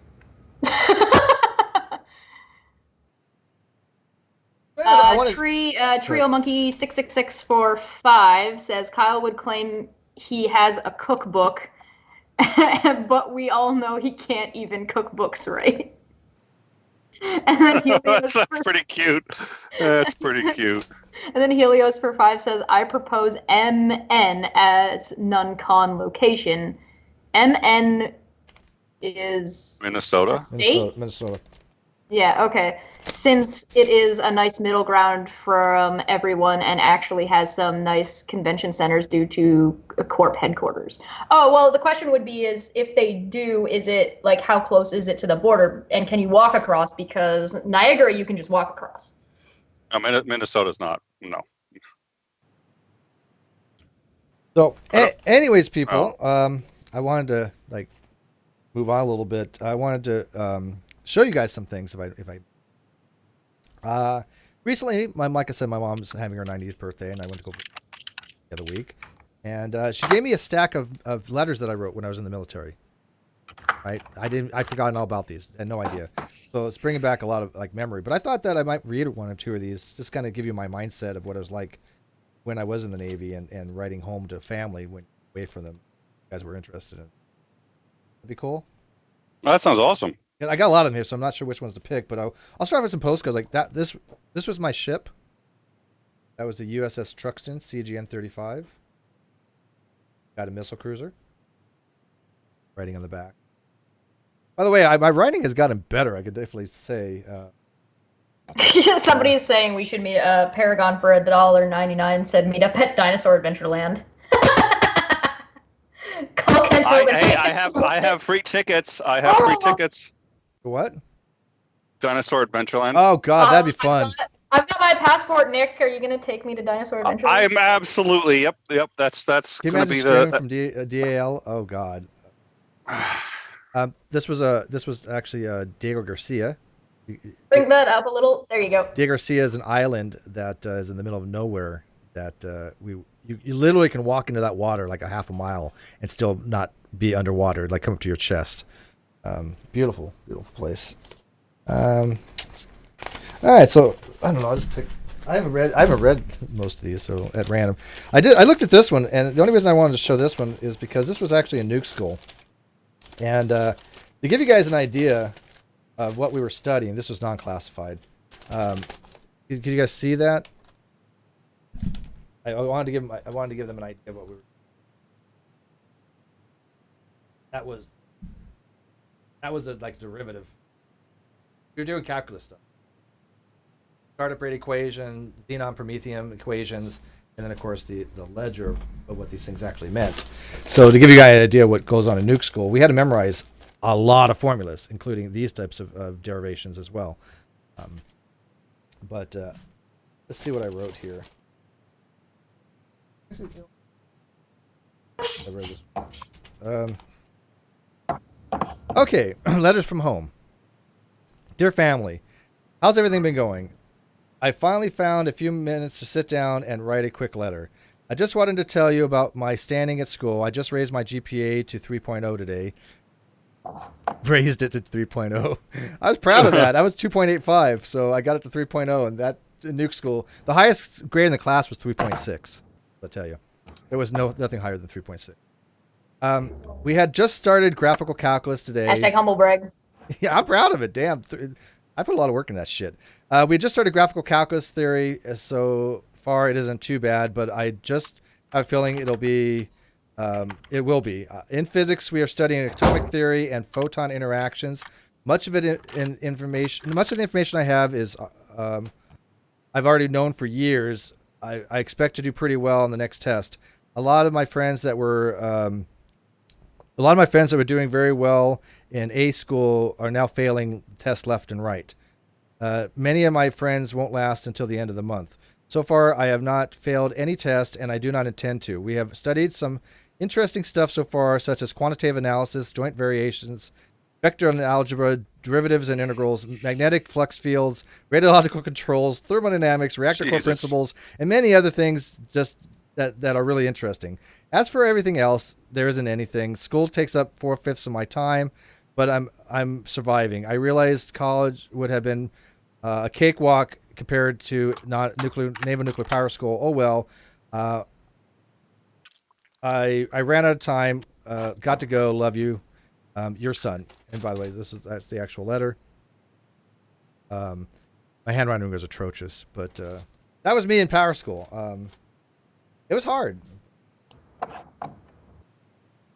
Sometimes it's good to be challenged. King Crocoduck actually put out a tweet like that earlier today that said, if you're not challenging yourself, then you should do better. And my response to that was, what if other people are challenging my patience? Does that count? Yeah, right? My God. And by the way, I had a handout that I sent my parents. This was actually Bernoulli's equation handout. This was really early on in talk about fluid theory. I reckon. Work with stuff like that, but fascinating stuff, right? But I had one that I wanted to read because it was me on standing steam pump or feed pump watch, and I wrote something to my parents, and I thought it was a good letter, but I can't seem to find where I put it. Maybe I should do it one a letter every show or something. Maybe. Oh no, Nick got tiny. It's a tiny Nick. What do you guys think? Let me ask live chat. What do you guys think? Should I have a special episode about this? Should I do one letter an episode? I haven't read most of these. Here, I actually typed that one. Yeah, okay, so you can't just say, hey, chat, what do you think? You need to give them options so they can actually respond easier. So what are the options? The One, options, 2, or 3? Have a separate episode where I just read letters, or we just read one letter every Caffeine Corner. Okay, so 1, if you want to just have one dump episode where he just omnibuses all of his letters, or 2, if you just kind of want to hear them, hear a story a day, or once a week. This was interesting. This is one I wrote when I was actually LDS and Mormon, and why I became Mormon. And I think it's fascinating, but it's too long to read now. It's 3 pages. But I think if people want to get in the insight of why I was a theist, this letter was reasons. And how we change our positions, right? When you're no longer a theist, you look back and you wonder, why did you actually believe in the first place? And there are reasons, right? And this is why I think that people run the narrative that theism is a mind virus, or religion is mental illness, and believing in God is a mental illness. I get really pissed off with that because it's not. 1 is special episode, 2 is hearing one story a day, and you kind of get to peek in behind the curtain of Steve's life. Or not a day, sorry, one a episode. One an episode, yeah. It looks like they want a special episode. I don't know. I'm seeing a lot of twos. Oh, is that what two is? What's Twos two? are winning. Twos are winning. What's two? One. Two is one an episode. Oh, okay. I actually like that better. Because I got plenty of letters here. We'll go for quite some time. All right. Well, that works for me. People something to look forward to. I think that's an interesting insight into your past. And I think people forget you were in the military, so I think that's a good. According to some people, I never served. This tells you this tells you how ridiculous that people have gotten. Where there's actually a narrative out there that I never graduated nuke school, I never served in the military. It's just fucking ridiculous. This is how pathetic some people are. Yeah, it looks like number two. Number two's the winner. Well, number two. Who does number two work for? Blah, blah, blah, blah. Oh man. Oh, here we go. Here's a good postcard. This was me back when. Oh, nice. I don't think that was you, Steve. No. I don't quite. No, that wasn't me sunbathing. Don't judge me. Sorry. No. My dad would have appreciated that one. My mom wouldn't have cared, but I was a sailor. Make it a little segment. I was a sailor. What do you want?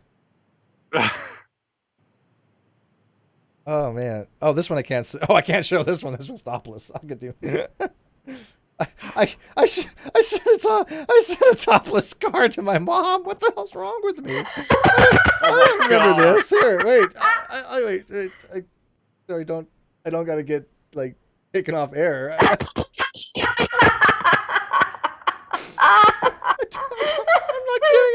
I sent this to my mom. Jesus Christ. What does it say? I have to read. I have to read this one. I'm gonna have to bail for a couple of minutes, but we'll be back soon. All right. Just basically says, "Dear family, I'm still alive. Okay, Australia wasn't what I expected. We'll be in Philippines soon. I enjoyed Philippines. Really met some great people there. I'll be home end of August. That's it. But this was in 1990. I can't believe I sent that to my mom. For anybody who didn't hear, by the way, Nick is just stepping out for a minute. He'll be back. My mom knew she had a sailor in her hands. She'd seen boobs. Oh, before. God, he froze on the screen. Oh, he Poor did. Nick. Poor Nick. Oh. All right, well, I guess that went out, so I guess being a letter. Man, I can't. Like I said, it's weird reminiscing about this stuff because I kind of remember writing some of these, but so many years ago. This is going back, 25, 30 years. There's going to be some insight into what you were thinking at the time and what was going on. It's going to be like if you decide to watch one of these episodes 10 years from now. Right. What the hell are we talking about? Reminded that you sent a topless letter to your mom. Right. I'll show you this one. That was a U.S. instruction, and look what I did. There's me on the front. Me. Oh my God! I have no recollection of this. None. That's so. None do I have a recollection of writing that. That's so cute. Oh my God. Anyways, okay, so we had fun. Anything else you wanted to cover, Josh? Let's see. We talked about. Is Demi actually in Twitter jail again? I don't think so. I know people were trying to flag her again, but I don't know if they succeeded. Don't think so. I don't think she's in jail yet. Give it another day or two. I'm not in Twitter jail anymore, obviously. Keep an eye out, and I'll usually be pointing out accounts as we're going of the people who are essentially cyberbullying and people who are trying to abuse Twitter's system. So if you want to engage in that in some way, shape, or form. Again, don't feel like you need to. But I mean, you can use it to help protect yourself and your own accounts, as well as potentially assist by essentially, if you do see people abusing the Twitter system, that's also a reportable thing because they're abusing the system. So feel free to engage in that however you want, if you want to or not. That's totally up to you guys. All of the topics that we were talking about and have been discussing for a month now, we're done. We're not talking about them anymore. So to all of you that are out there listening, please respect the requests of the people involved and just drop it. We're done with this. And if you do engage in any kind of that behavior, you will be annexed from here. We're not interested. Yeah, so please do not try and drag us in.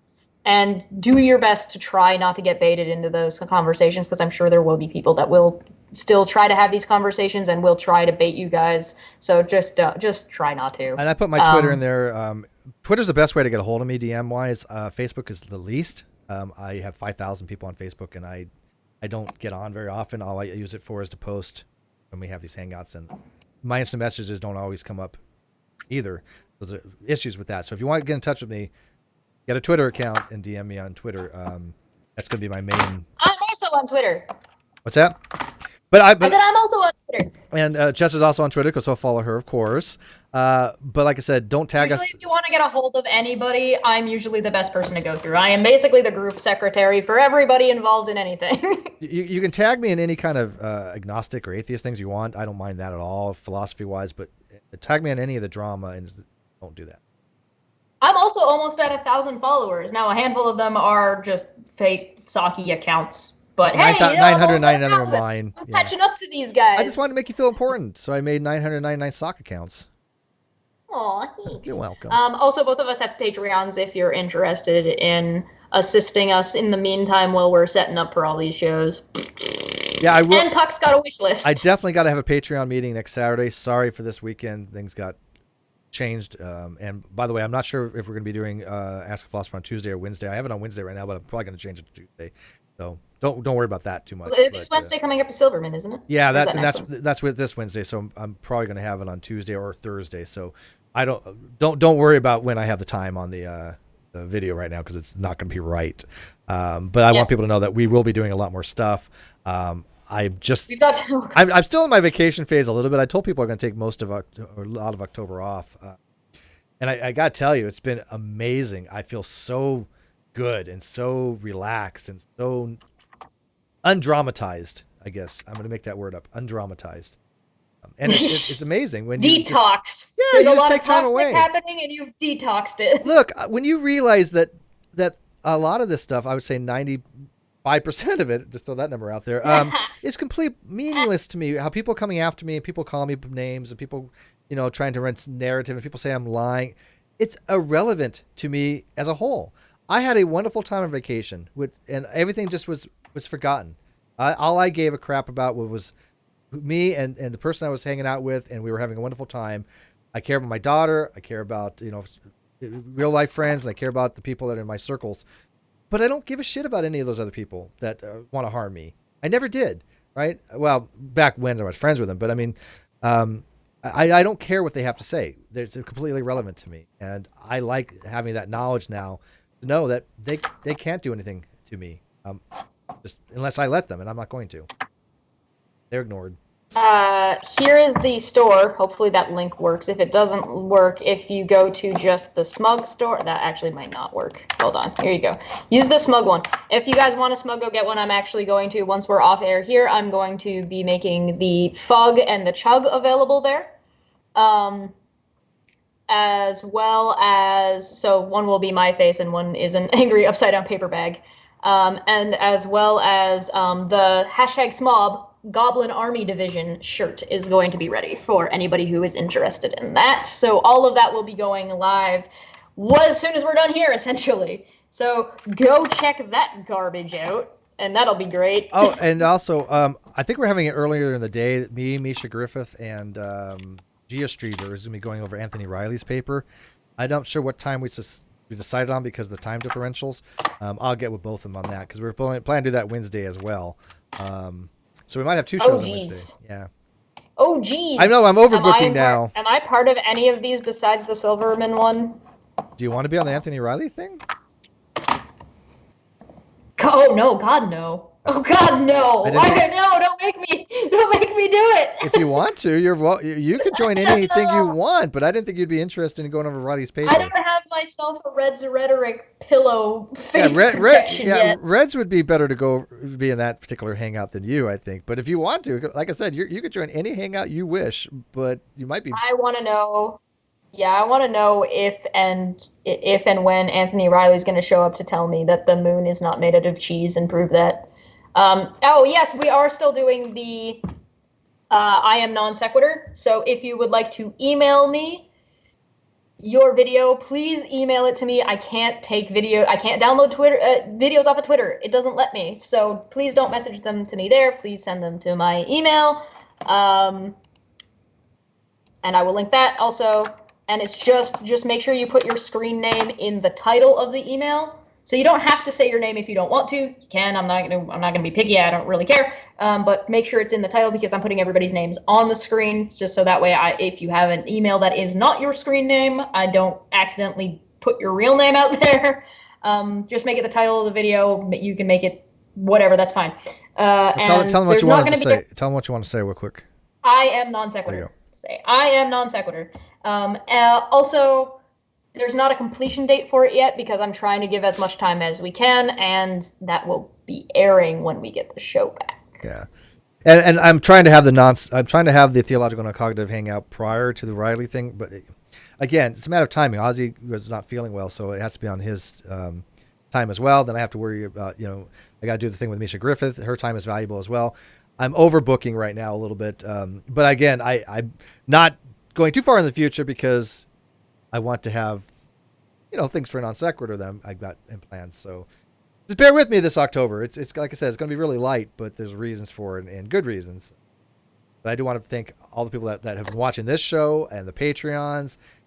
Man, the outpouring of support has just been tremendous, and I'm flattered. And I know Chesh, you have been the killer replacement for the last ghost I had. Oh, now people are gonna be like, Steve said Cheshire killed somebody. She's a murderer. Yeah, it's just a natural progression. That's all. Right? Yeah.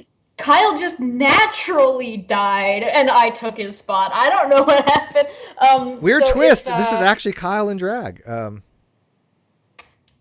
So if anybody doesn't like, they don't want to show your face, you don't have to show your face. You can just show out a window. You can show a wall for all I care. You can have like a sign if you want to have. You can put a picture on top of your video if you'd rather have a picture. That is also okay. It does not have to be your face saying I am non sequitur. Put a paper bag on your head. Pretend to be Reds. There can only be one Reds. All right. It's Halloween. You want the scariest costume. Yeah, you know what? You used to do Halloween streams where we tell ghost stories, but kind of fell on the wayside. But we might dig that back up again. Get it, dig graves, yeah. Whatever. Anyways, shout out to Syndicus. I haven't seen him for a while in the live chat there. Hope you're doing fun with your gaming streams. Let's see. Anybody else? Intrigued felines out there. Cheshire versus Godless Engineer. Who's the better co-host replacement? Ooh, I would watch that. Let's do that. Cheshire or Godless Engineer. Who's more charismatic, me or him?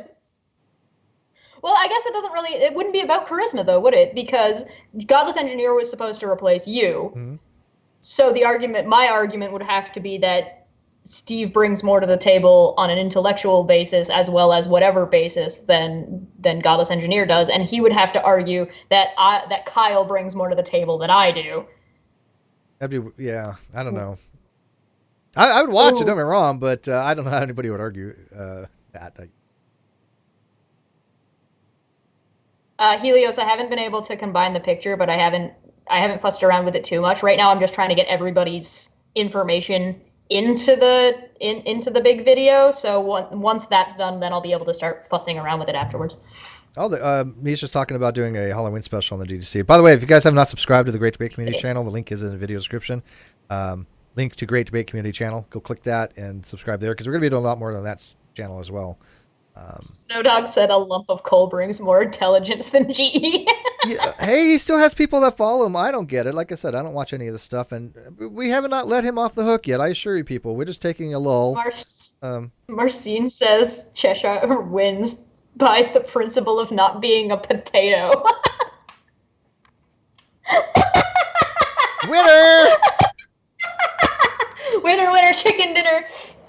Oh no, quite Jolly Roger says GE has bigger boobs. Yeah, comparing you to GE, there's just not much in the way of fair comparison. Oh no, that's mean. Anyways, all right. Better. Oh, okay. So quality versus quantity. I see you. Well, Clockwork. I see you ain't quantity. You're 4'4", so there's a lot to you. A lot more, but no newsflash. A lot more to GE than there is of you. A lot more. Yeah. So it's quality over quantity, to say the least. Chesh wins as I don't care for the ukulele. Yeah, I never liked that either. All right. But well, can I sing as GE? Well, maybe we'll find out one of these days. She can sing. She can hit a note. But I am going to be taking off here. Yeah, we're done. I'm wired on caffeine, and I want to head out. It's a beautiful day. I'm going to head out to Hammett. I haven't eaten yet. And I'm going to eat. It's nearly 4:30. No, it's not. That's the wrong time. That's why I got my computer says it's 4:30 almost because it's still on Nova Scotia time. See, I was wondering what was up. The first time we've been late, but that's okay. I've told people before we'll be late every so often, but we try to be on time. But I'm sorry. You're forgiven, my child. From the Pope of Agnosticism. Hooray! I've been forgiven. Go forth and take no position from henceforth. There you go. All right, thanks, this has been Nick. a good show. I'm glad. But Nick had to leave, I guess. But Nick, thank you very much. If you listen to this, we appreciate it. Go follow in time. There was something else coming up here, but I guess. Oh, David Silverman on Wednesday. Yeah, no, I was just going to reiterate on Saturday that Josh will be with the Patreon meeting. Well, I have that midday, and by the way, even if you're not a Patreon. Still come by. I don't want to have Patreon meetings where you have to be a Patreon to go to the meeting. I want people that want to have input on the channel and want to give. Yeah, it's mostly just Patreons have priority in that kind of meeting. So we got to make sure all of the Patreons who want to be there are there, and then first come first serve. Yeah, because if I'm going to do Hangouts, and that only holds like 10 people, or Zoom, which I can do more, but I got to make sure they have priority too. But if you're not a Patreon, don't feel like you can't hang out and give your opinion, because I really need some guidance of how people want these channels to go, because things are going to be exploding here very quickly. I have a feeling a lot of people that I know that big channels are going to be doing some shout outs and doing some videos to this channel, the Great Debate Community channel, and to the Non Sequitur once I get it back. And so I want to be able to have a solid game plan that satisfies the people that watch this. Without you guys, we'd be screaming into the void, right? Yeah, we don't that's one of the things that we want to be sure of. That's one of the main reasons why I was so interested in moving forward with doing this kind of I am Spartacus, I am non sequitur moment, because Kyle tried to take that from everybody. Yeah. Kyle tried to take that from all of you guys and all of the fans. And so he didn't just try to take your money. He tried to take everything that you guys had built and all the work that you guys had done and something that you guys identified with, and he took the creed of opinions are sacred and he just stomped all over it by thinking that he's a non sequitur. So this video is essentially going to be like a giant pew to Kyle, because no, you're not.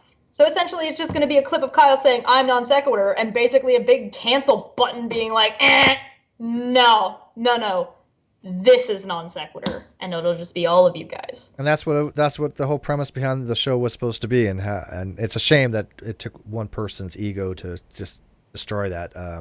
I still will never be able to completely get over that.